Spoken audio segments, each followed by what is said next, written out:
For Whom the Bell Tolls by Ernest Hemingway, Chapter 12. They left El Sordo's after eating and started down the trail. El Sordo had walked with them as far as the lower post. "Salud," he said. "Until tonight."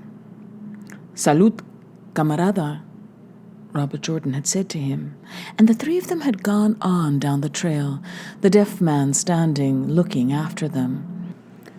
Maria had turned and waved her hand at him, and El Sordo waved disparagingly with the abrupt Spanish upward flick of the forearm, as though something were being tossed away which seems the negation of all salutation, which has naught to do with business. Through the meal he had never unbuttoned his sheepskin coat, and he had been carefully polite, careful to turn his head to hear, and had returned to speaking his broken Spanish, asking Robert Jordan about conditions in the Republic politely.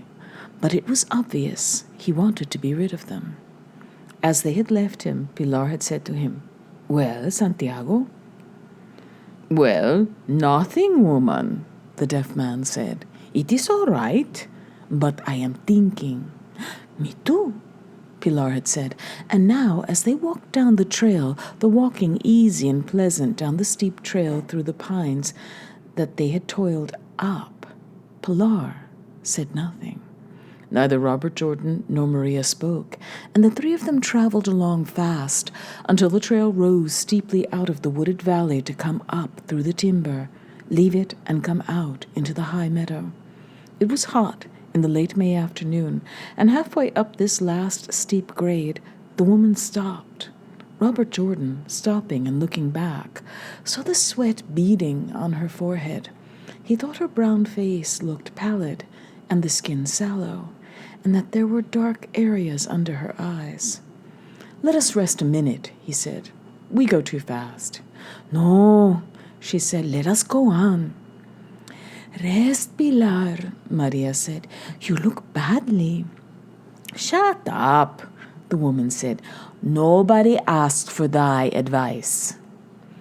She started up the trail, but at the top she was breathing heavily, and her face was wet with perspiration, and there was no doubt about her pallor now. "Sit down, Pilar," Maria said. "Please, please, sit down." "All right," said Pilar, and the three of them sat down under a pine tree and looked across the mountain meadow to where the tops of the peaks seemed to jut out from the roll of the high country, with snow shining bright on them now in the early afternoon sun. "What rotten stuff is the snow, and how beautiful it looks," Pilar said. "What an illusion is the snow." She turned to Maria. "I'm sorry I was rude to thee, guapa. I don't know what has held me today. I have an evil temper." "I never mind what you say when you are angry," Maria told her. "And you are angry often." "Nay, it is worse than anger," Pilar said, looking across at the peaks. "Thou art not well," Maria said. "Neither is it that," the woman said. "Come here, guapa, and put thy head in my lap." Maria moved close to her, put her arms out, and folded them as one does who goes to sleep without a pillow, and lay with her head on her arms. She turned her face up at Pilar and smiled at her, but the big woman looked on across the meadow at the mountains. She stroked the girl's head without looking down at her, and ran a blunt finger across the girl's forehead, and then around the line of her ear, and down the line where the hair grew on her neck. "You can have her in a little while, Inglés," she said. Robert Jordan was sitting behind her. "Do not talk like that," Maria said. "Yes, he can have thee," Pilar said, and looked at neither of them. "I have never wanted thee, but I am jealous." "Pilar," Maria said, "do not talk thus." "He can have thee," Pilar said, and ran her finger round the lobe of the girl's ear. "But," I am very jealous. But Pilar, Maria said, it was thee explained to me there was nothing like that between us. There is always something like that, the woman said. There's always something that there should not be, but with me there is not. Truly, there is not. I want the happiness and nothing more. Maria said nothing but lay there, trying to make her head rest lightly. Listen, guapa, said Pilar, and ran her finger now absently but tracingly over the contours of her cheeks. Listen, guapa, I love thee, and he can have thee, but I am no tortillera, but a woman made for men. That is true. But now it gives me pleasure to say thus, in the daytime, that I care for thee. I love thee too. Que va, do not talk nonsense. Thou dost not know even of what I speak. I know, que va, that you know.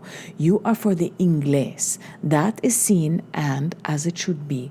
That I should have anything else, I would not have. I do not make perversions. I only tell you something true. Few people will ever talk to thee truly, and no women. I am jealous, and I say it, and it is there, and I say it. Do not say it, Maria said. Do not say it, Pilar. ¿Por qué do not say it? The woman said, still not looking at either of them. I will say it until it no longer pleases me to say it. And, she looked down at the girl now, that time has come already. I do not say it more. You understand? Pilar, Maria said, do not talk thus. Thou art a very pleasant little rabbit, Pilar said, and leave thy head now, because the silliness is over. It was not silly, said Maria, and my head is well where it is.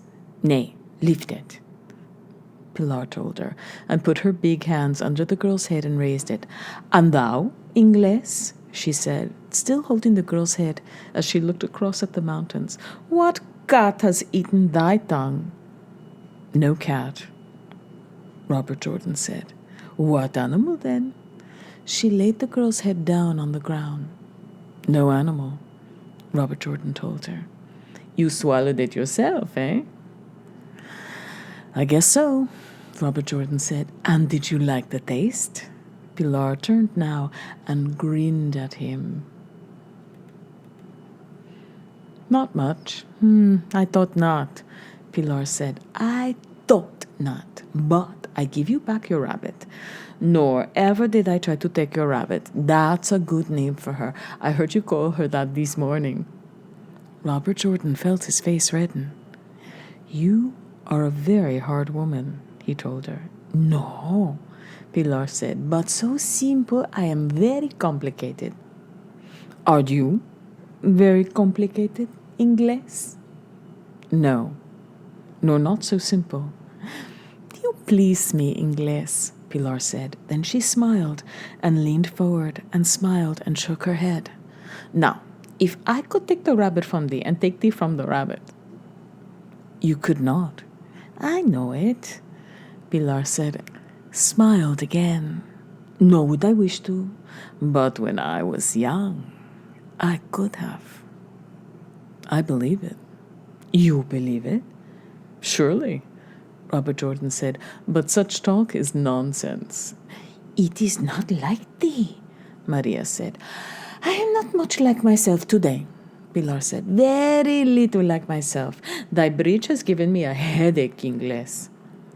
We can call it the headache bridge, Robert Jordan said, but I will drop it in that gorge like a broken bird cage. Good, said Pilar. Keep on talking like that. I'll drop it as you break a banana from which you have removed the skin. I could eat a banana now, said Pilar. Go on, Inglés. Keep on talking largely. There's no need, Robert Jordan said. Let us get to camp. Thy duty, Pilar said. It will come quickly enough. I said that I would leave the two of you. No, I have much to do. That is much too, and does not take long.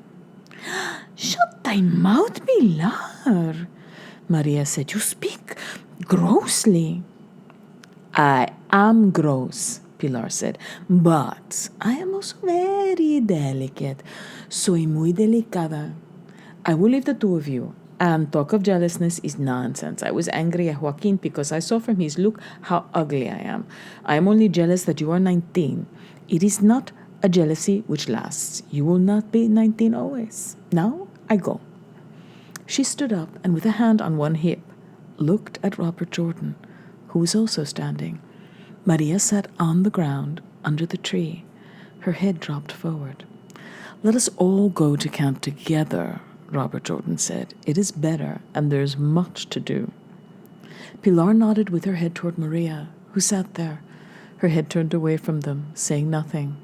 Pilar smiled and shrugged her shoulders almost imperceptibly and said, You know the way? I know it, Maria said, not raising her head. Pues me voy, Pilar said. Then I am going. We'll have something hearty for you to eat, Inglés. She started to walk off into the heather of the meadow, toward the stream that led down through it toward the camp. Wait, Robert Jordan called to her. It is better that we should all go together. Maria sat there and said nothing. Pilar did not turn. Que va, go together, she said. I will see thee at the camp. Robert Jordan stood there. Is she all right? He asked Maria. She looked ill before. Let her go, Maria said, her head still down. I think I should go with her. Let her go, said Maria. Let her go.